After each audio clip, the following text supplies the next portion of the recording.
Bonjour à tous, merci de choisir France 24 pour vous informer. Vous êtes au cœur de l'info et on est ensemble jusqu'à 21 h heure de Paris. Voici les titres de ce samedi 1er juin. Ces nouveaux bombardements israéliens sur la bande de Gaza.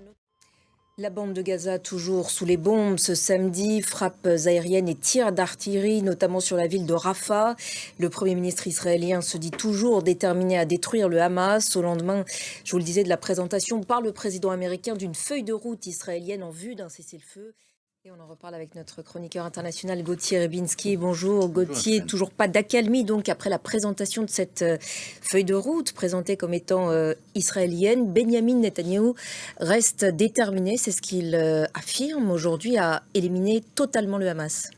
Oui, parce que sinon Merci beaucoup Gauthier pour cette analyse et sachez par ailleurs qu'une réunion se tiendra demain en Égypte avec Israël et les États-Unis sur cette question du point de passage de Rafah.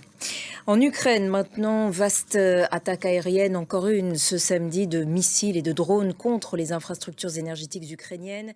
Le président ukrainien qui, depuis, est arrivé à Singapour pour participer à un forum sur la défense, justement.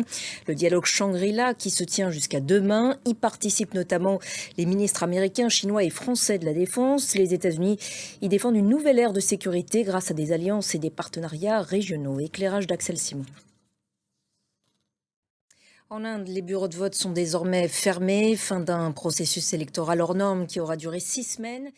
Et direction maintenant la Papouasie-Nouvelle-Guinée, endeuillée, vous le savez, par un gigantesque glissement de terrain. Le bilan estimé est d'environ 2000 morts. Les opérations de recherche de corps se poursuivent et l'on craint désormais l'apparition d'épidémies. Voyez ce reportage de nos envoyés spéciaux sur place. Et voilà pour l'essentiel de l'info. On se retrouve dans quelques instants. À tout de suite.